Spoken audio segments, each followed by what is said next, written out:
guy with a gun.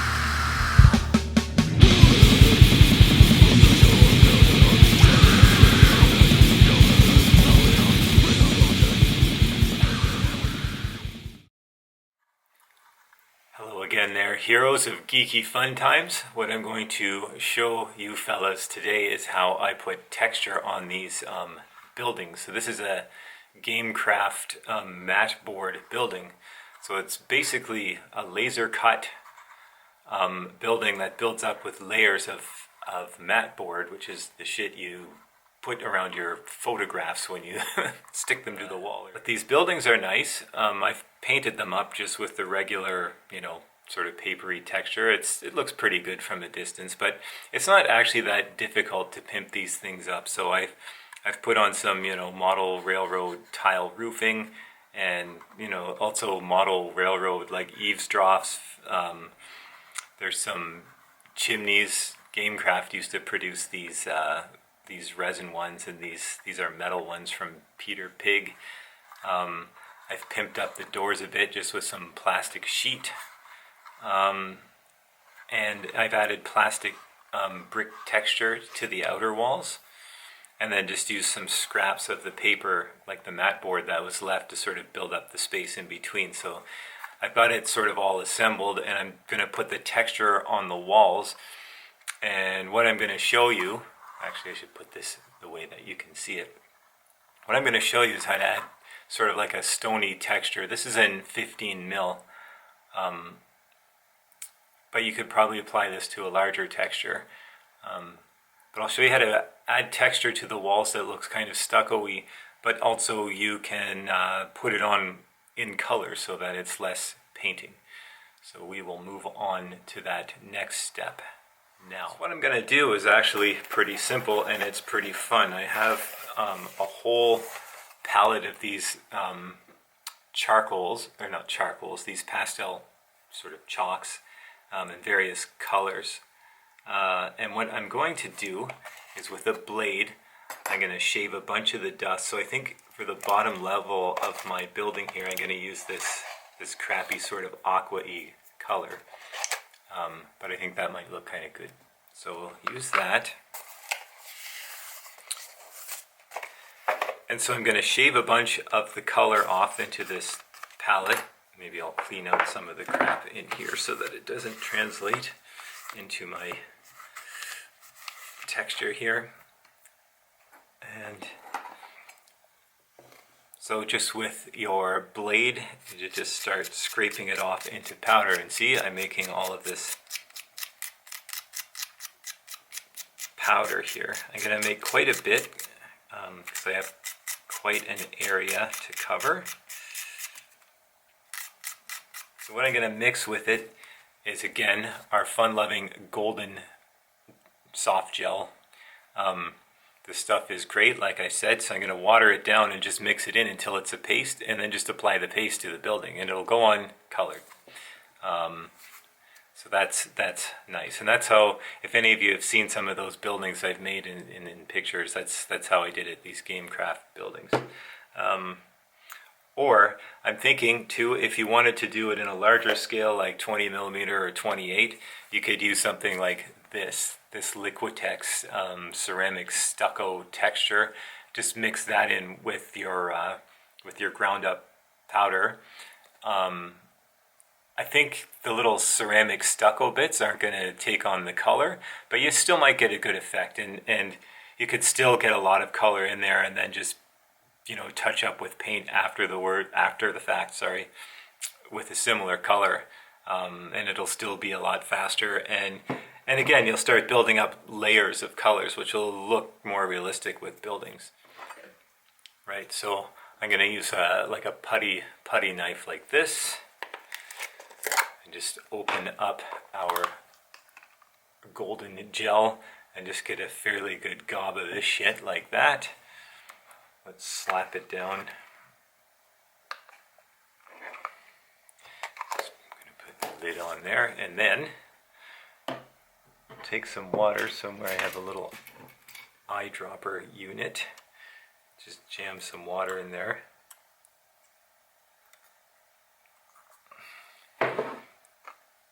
And And then we're going to mix it up just until we get a nice paste. And it's that easy. Like, it's literally super easy to do this.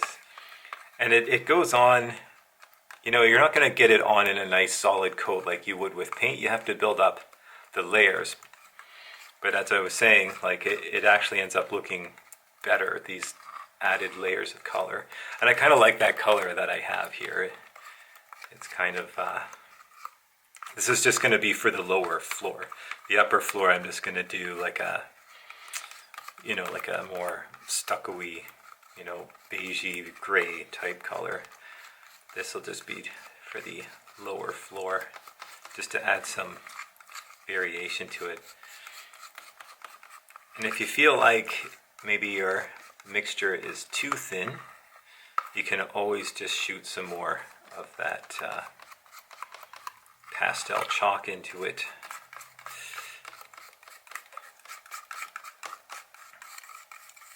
And this stuff has a fairly lengthy drying time when it's in a big glop like this. Once you put it on the walls, you know, it'll dry. It won't take forever to dry, but it seems to stay quite wet for a while when you've got it in a big pile like this. So you don't have to worry about it drying up on you. And if you wanted to expedite the drying process, you could probably just jam some rubbing alcohol in there.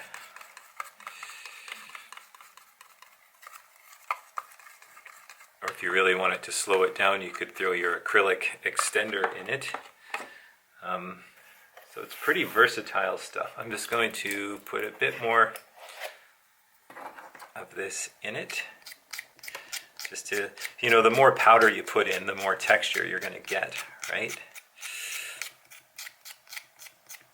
Oh, and also too, I should mention, when this dries, it's not going to, you know, the color isn't going to wipe off on everything. It's no longer going to have the properties of pastel chalk. The acrylic gel will create a seal around it. I'm going to add a bit of this freaking screaming bright green. Why not? The little particles will kind of show up. Most of the color will mix, but some of them will show up in your texture, so that's kind of fun too. Here's another thing about these pastel chalks. I think I got a whole, like this thing I think was less than 20 bucks, and I got a whole series of just earth tones. You can grind them up like this and chop them up with a blade into fine powder, and you can use those instead of buying those little tiny bottles of pigments if you're using pigments for stuff. So that's a nice little hack. I think I might have let green really influenced my color here more than I thought it was going to. That's okay. You can just keep adding more of the blue in. Get that turquoisey color.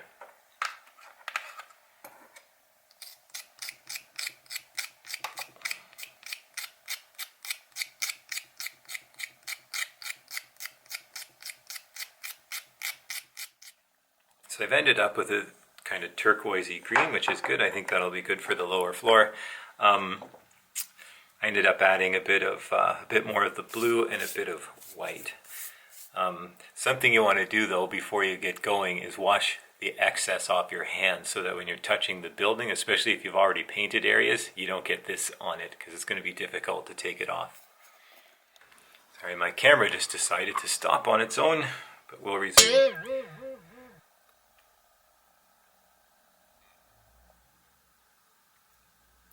The other thing too, as you can see, is it's pretty controllable with the brush.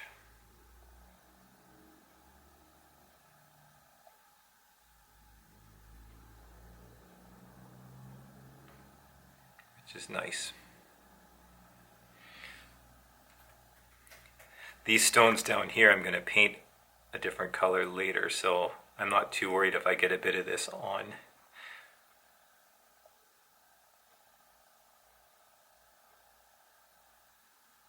And the texture is noticeable, but it's pretty subtle. Like, so it's great for 15 millimeter. Probably 20 as well.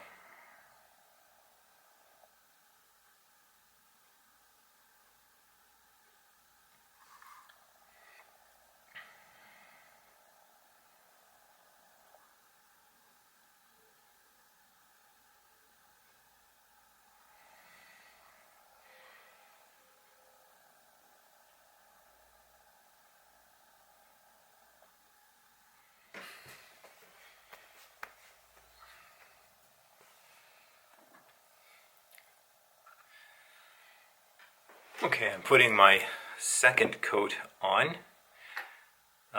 So you can see the first coat is pretty much dry, and the second coat already, it's going on like much more opaque. And as we keep going, I think 3 coats will probably do it nicely. So the color will end up drying a bit lighter than the wet color, but not much. So when you're mixing these, keep that in mind, that it's going to be closer to the wet color than to the color of the actual chalk. Here's the actual chalks again, and there's the wet color.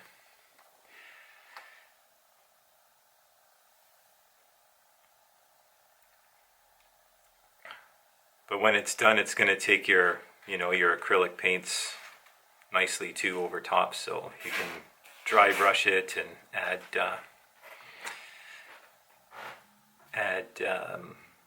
shading and washes, all that stuff. And each new layer will add on another layer of texture too, which is nice.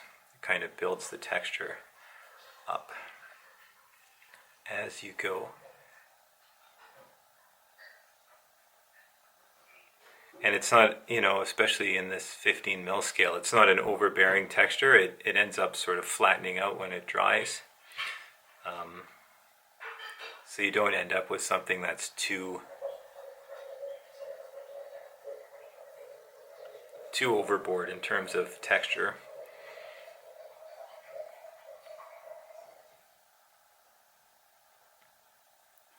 Although you do want to watch in corners and things, that you don't build it up too much. Like here, it's probably built up a bit too much, so I'm just going to move it out. Here the texture is going a little bit crazy, so I'm going to try and smooth it out a bit.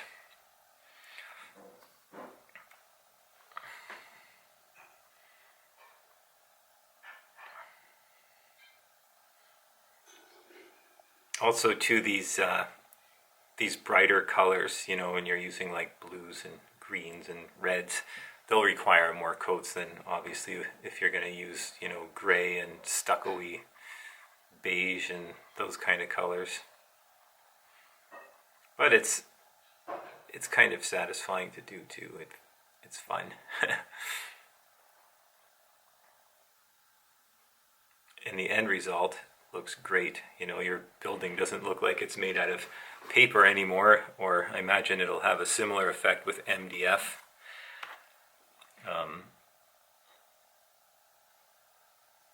Gives it a nice texture, and it dries quite plasticky too, so it really sort of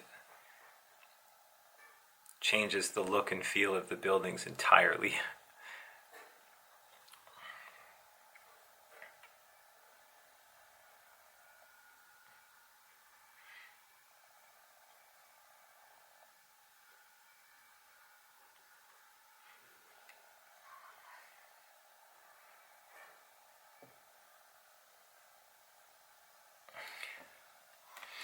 Yeah, right now as it's wet, the texture looks pretty intense, but like I said, it's going to, when it dries, it's going to flatten out a little bit. But it's still going to maintain enough that it looks nice and stucco-y.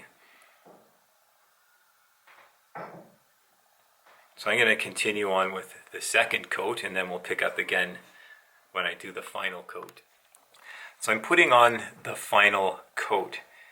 And I've added a bit more blue to it. get this in a good area for you to see it. Hopefully it's not too shadowy. Maybe I should move my light a bit. I've added a bit of blue and a bit of white, just to make it a little more aqua-y.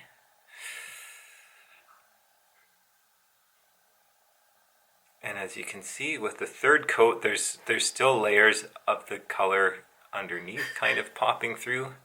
Yeah, and then once you add a bit of a wash to that and some weathering, that's gonna look pretty bloody good, I think, anyway. So I'm gonna continue with this. I'll show you when I have it complete, like this bottom level, and then we'll move on to the upper level stuff. And I'll show you the stages in that too. All right, I have most of my coat down, so this is sort of the color it turned out being.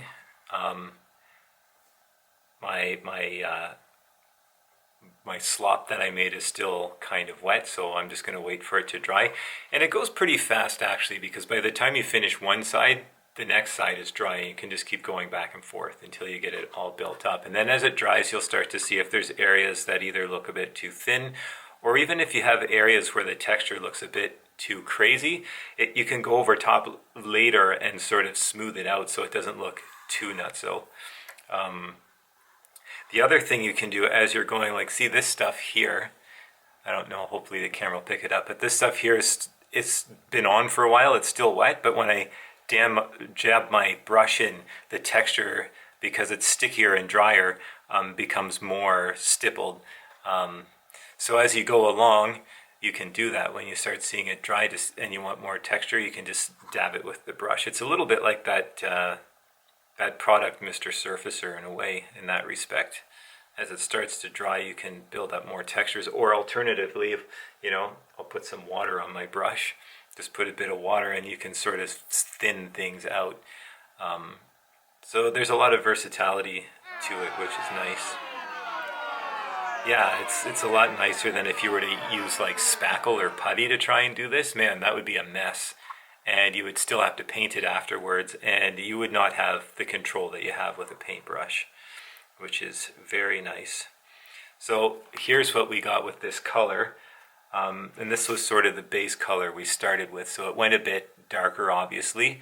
But then the nice thing about these chalks too is after it's dry, you can just make more of the powder with this and use the paintbrush and just put it on dry. I find for terrain you don't need to really even put fixative on it, because when it's down in recesses or in all this textured material, say I wanted to lighten up some areas, it's not going to rub off with your fingers.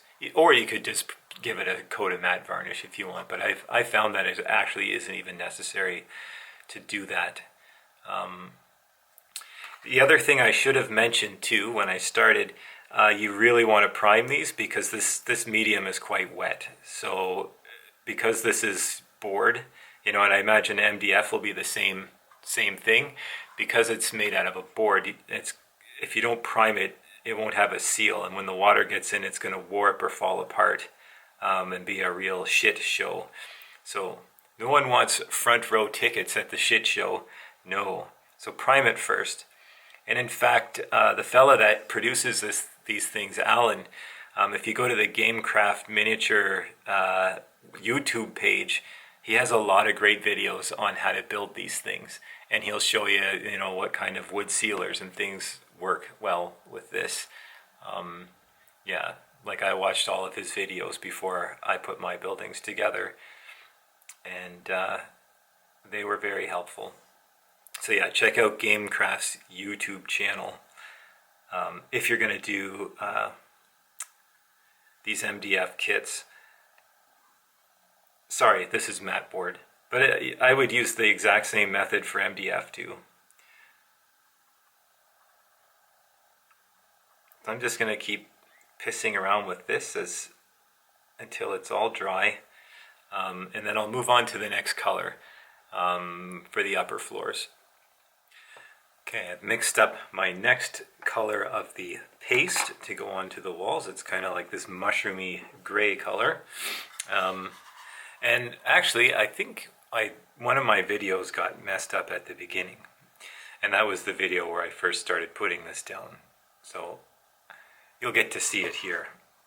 How it goes on quite light, but then will build up in color. This has a bit of the green on it still, so I'm going to wash this brush a little more thoroughly.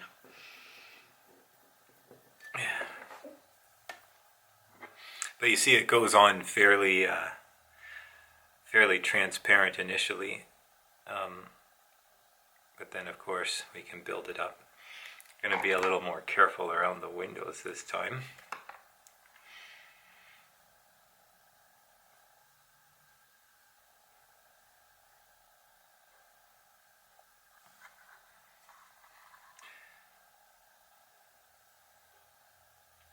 And I'm expecting, yeah, it'll take 3 coats to get this where we need it to be. I can turn it so that it looks more like face up.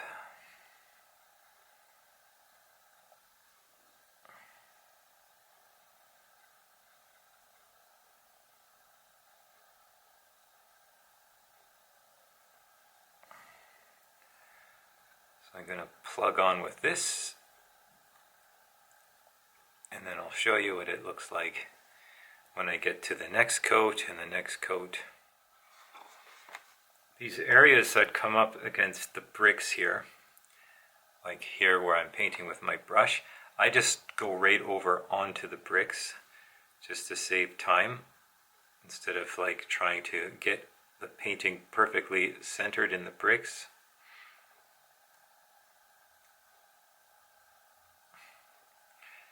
Just work your way up. Just make sure that the material kind of gets in between the brick and the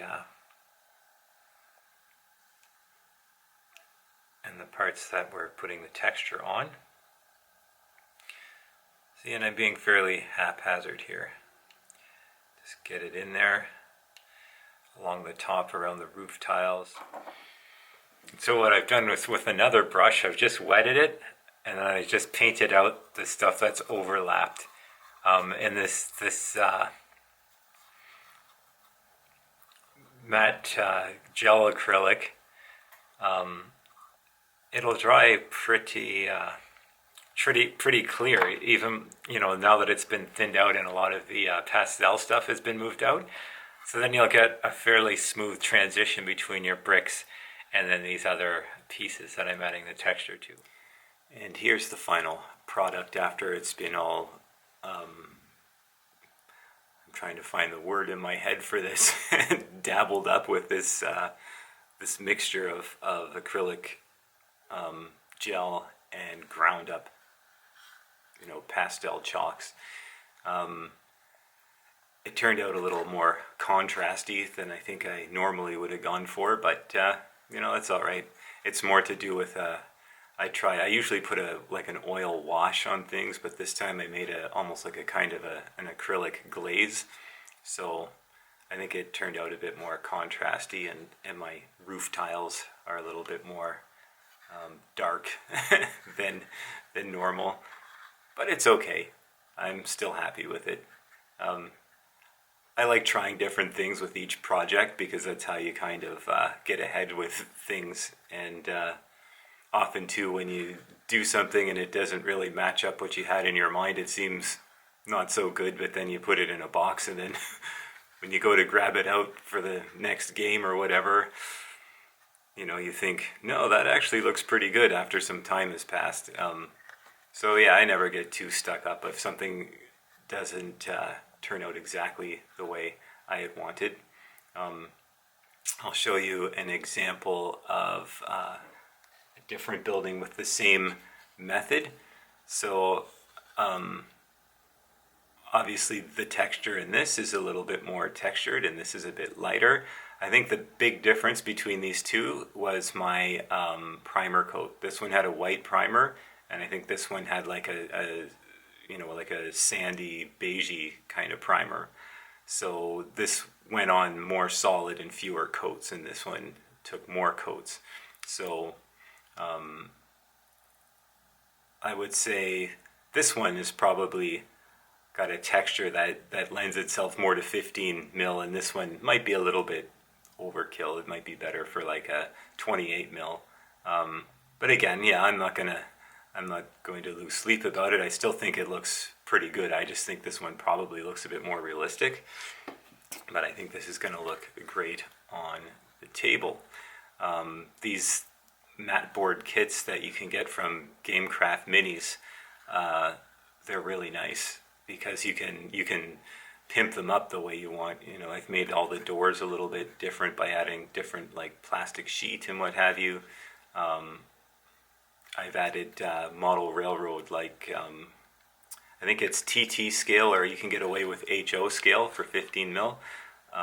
You can just buy the roof tile plastic sheets, and I just crazy glue it to the mat board. These rain gutters are also model railroad TT scale. I think the company is Alhagen, and let's see, the chimneys are from, these two are from Peter Pig, and this was from Gamecraft Minis, but I don't think they make any of the resin stuff anymore, which is too bad. But in a way, I kind of understand why someone would want to get away from resin. It's pretty nasty shit, especially to work with in large quantities. But yeah, these kits are quite affordable too. These Matboard kits, I think they're maybe like $8 or something like that. I forget. I'm just going off the top of my head. And then for the windows, I put just some vellum in. You can buy that shit at art stores or at Staples, any kind of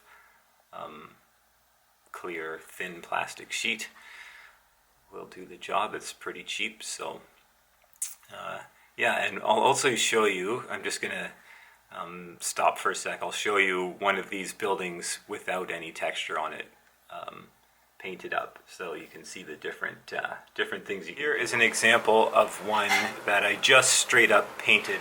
I added the planters to the front, just using some of the scrap Matboard material, and again it has some model railroad roof tiling, and on the back I just used plastic sheet and made a little like stairwell. I added some window frames that I had left over from different kits. So this is just straight up paint. So you can just paint these straight and they look pretty good too, just to throw down if you're in a big hurry. I mean, they look any bit as good as the Battlefield in a box kind of things, just straight out of the box. So you can see they're pretty nice. It's not as nice as putting the texture on, but, or, you know, these here too, this is like model railroad, like brick wall texture. It's plastic, but you can also buy a lot of different paper products that you can use to embellish these. So yeah, they're very versatile. It's sort of like you get this framework around which you can, you know, pimp it up as much as you like. So they have a number of different size buildings. The only thing I would say is they're very generic, and they do, you know, I've been to Europe a few times, they really do look like you could see buildings like this in many of the countries I visited anyway. And of course you can always add your own, you know, sort of regional flavor to it if you wanted to. If you're a bit creative. But, you know, a lot of, like, the doors are often very similar. They look really close. So in terms of, yeah, the doorways and the doors, and even in some cases the windows, there's some variety. There's some variety in what you kind of get, but in order to give them, if you want to make them look